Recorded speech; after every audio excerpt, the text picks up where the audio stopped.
What might appear, at first glance, to be merely a tourist capturing the Eiffel Tower actually encapsulates a pivotal moment in Sarah Harrington's artistic metamorphosis. The juxtaposition of the ephemeral, her fluttering crimson scarf against the autumnal foliage, with the seemingly eternal, Gustav Eiffel's wrought iron lattice monument, serves as a microcosm of her internal dialectic between transience and permanence, while simultaneously challenging the dichotomy between professional pragmatism and artistic authenticity. Indeed, one might argue that it is precisely at such intersections, between the structured and the spontaneous, the planned and the serendipitous, that genuine creative epiphanies materialize. 3 years had transpired since that seminal autumn day in Paris, when Sarah, poised with her DSLR camera on the Pont de Berhakim, had finally reconciled her bifurcated existence. Not only had she embarked on the collaboration with Emma that evening, but that initial project had subsequently catalyzed a veritable renaissance in her photographic career. Were she to pinpoint the locus of her transformation, it would unequivocally be that moment, her brown jacket buttoned against the October chill, her beige tote bag laden with equipment, her attention singularly focused on capturing not merely an iconic structure, but the ineffable essence of place and moment. Now, on a crisp February morning in 2025, Sarah found herself once again in Paris, though under markedly different circumstances.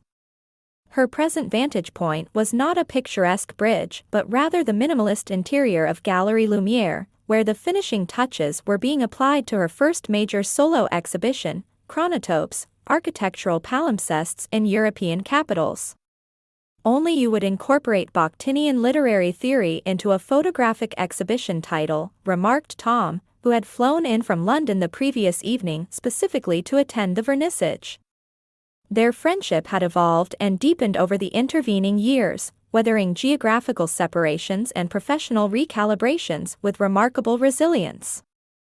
The term encapsulates precisely what I've been attempting to articulate through this series, Sarah responded, adjusting the precise alignment of a large-format print depicting the Eiffel Tower, the very image she had captured on that transformative day. The inseparability of time and space, the layering of historical moments within a single location, isn't that the quintessence of urban photography? Tom conceded the point with a contemplative nod as he surveyed the gallery space. The exhibition represented not merely a collection of aesthetically compelling images but rather a comprehensive visual thesis on the temporal dimensions of urban landscapes.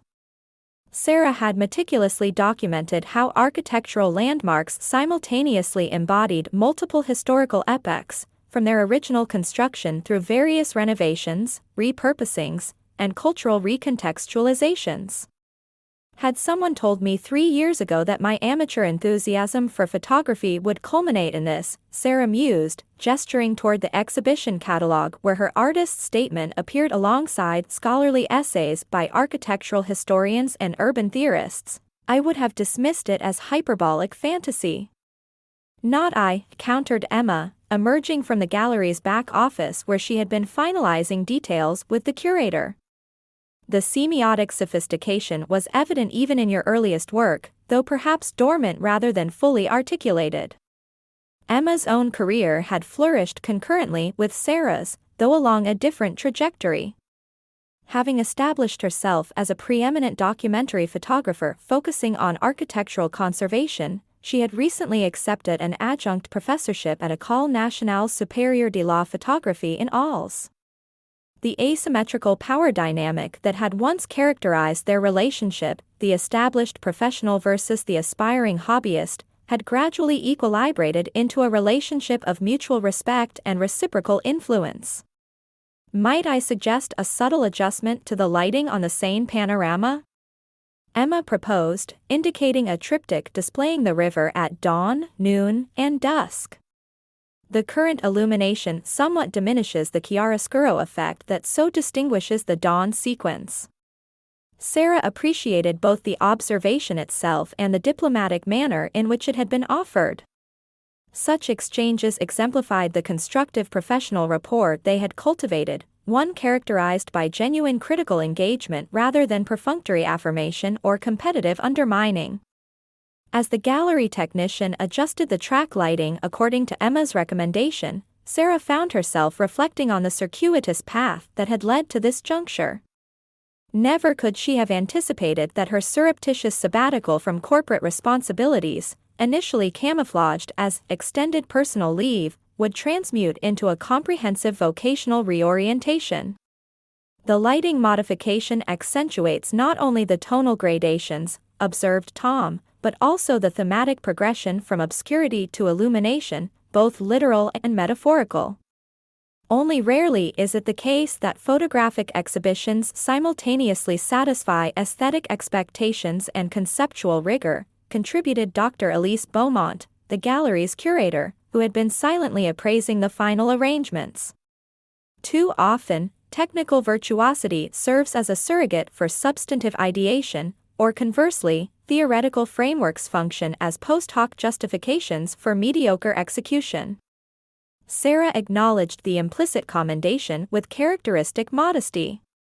While her confidence had indisputably solidified over the years, she remained wary of complacency or self-congratulation, qualities she had observed derail the development of several promising contemporaries.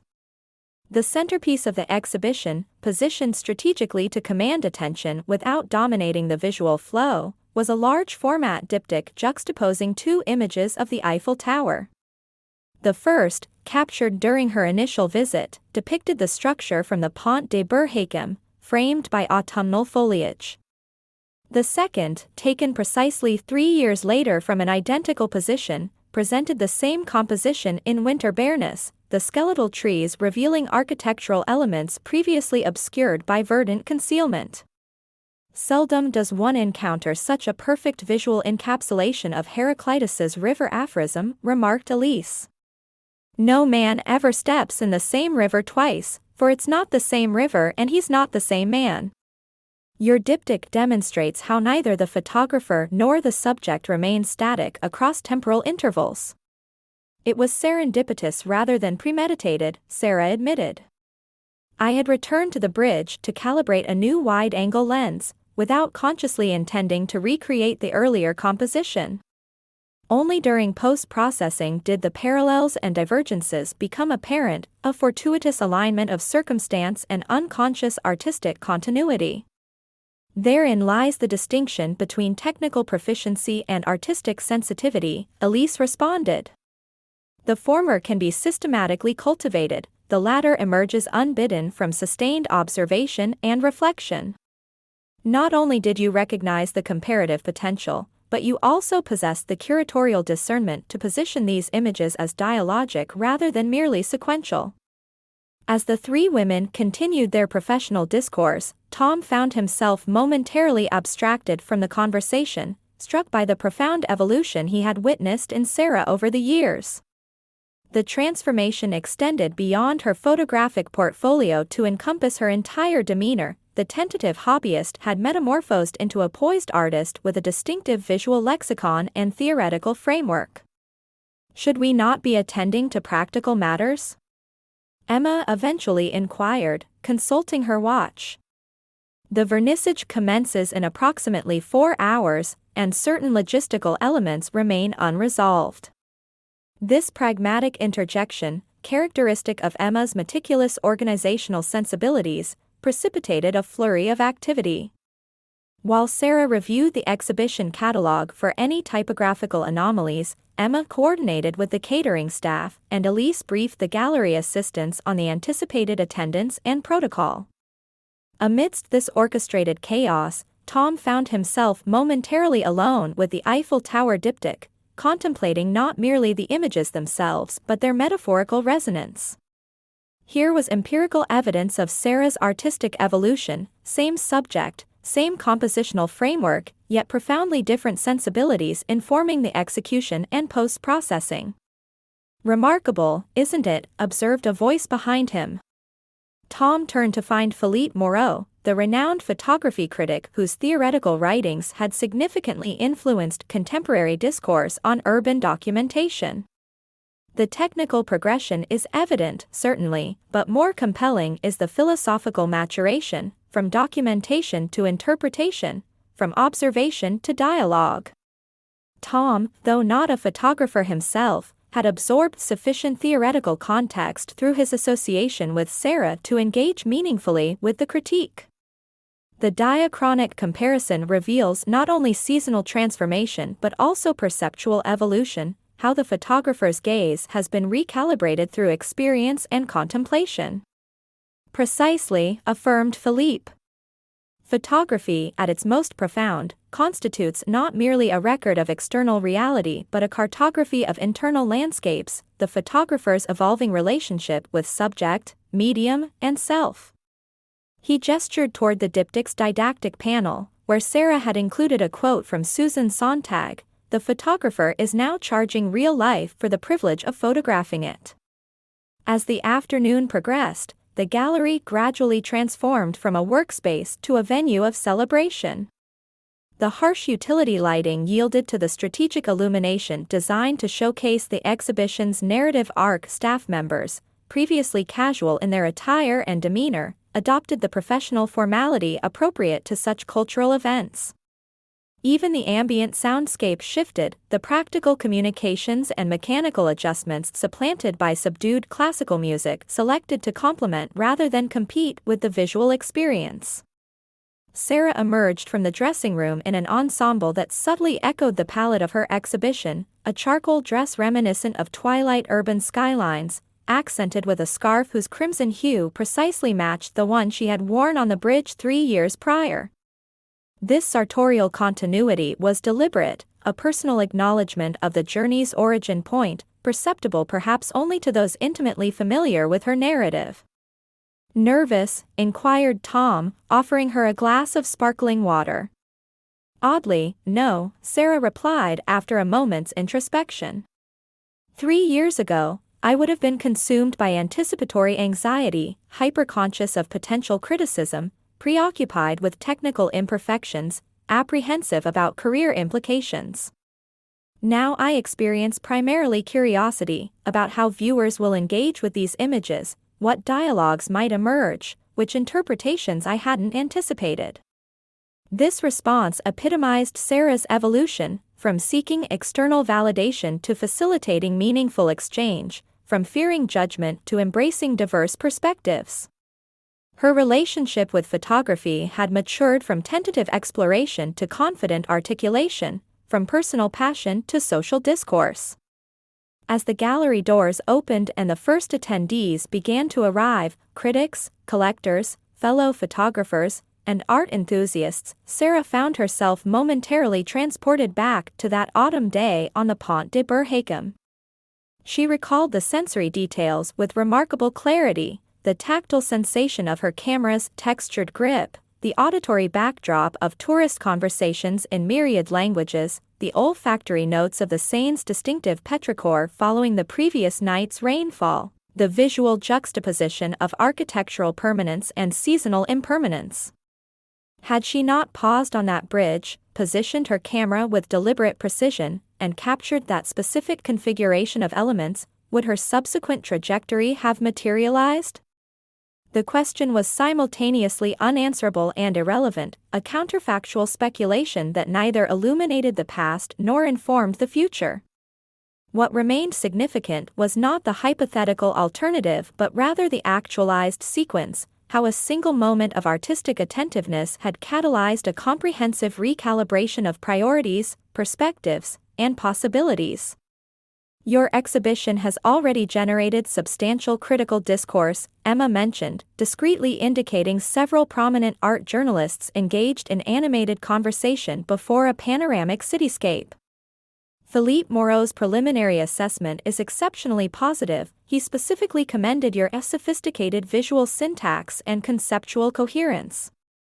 While such validation would once have constituted the primary objective, Sarah now recognized it as merely one facet of a multidimensional engagement with her work. Equally meaningful were the responses of non-specialist viewers, those who connected with her images not through theoretical frameworks but through emotional resonance or personal association. As if manifesting this very reflection, an elderly couple approached the Eiffel Tower diptych, their expressions suggesting not scholarly analysis but personal reminiscence. C'est exactement comme je m'en souviens, the woman murmured to her companion. Le pont, les arbres, la lumière, tout est là. It is exactly as I remember it. The bridge, the trees, the light, everything is there. This response, unencumbered by artistic jargon or critical evaluation, embodied precisely what Sarah had aspired to achieve, not merely aesthetic appreciation or theoretical engagement, but genuine emotional connection, the recognition of shared human experience across temporal and cultural boundaries. As the evening progressed and the gallery filled with conversations in multiple languages and varying registers, from technical discussions of photographic technique to personal reminiscences of Parisian experiences, Sarah circulated among the attendees, simultaneously the celebrated artist and the attentive observer, participating in dialogues while also documenting them mentally for future reflection. "You've completed the cycle," Tom remarked during a momentary reprieve from social obligations. "From observer to observed, from documenter to documented." Sarah smiled, recognizing the aptness of the observation. Perhaps that's the ultimate irony of photography, the inevitable recursion, the photographer inevitably becoming subject, the observer simultaneously constituting the observed. This philosophical musing was interrupted by Elise announcing the commencement of the formal presentation. As Sarah moved toward the small podium positioned beneath her signature image, that original photograph of the Eiffel Tower framed by autumn foliage, she felt a profound sense of temporal convergence, as if multiple chronological strands had interwoven into the present moment. The journey that had begun on that bridge, a serendipitous alignment of location, light, and latent artistic inclination, had culminated not in conclusion but continuation, not in definitive resolution but perpetual evolution. For Sarah had discovered what every genuine artist eventually realizes, that the most compelling images are not those that purport to capture reality in its totality, but rather those that acknowledge the partiality of perception, the subjectivity of vision, and the transformative dialogue between observer and observed. As she addressed the assembled guests, articulating her artistic philosophy and methodological approach, Sarah knew with absolute certainty that her photographic journey, like the Parisian landscape she had documented through seasonal transitions and shifting perspectives, would continue to evolve, revealing new dimensions, challenging established perceptions, and generating fresh insights through the perpetual palimpsest of perception.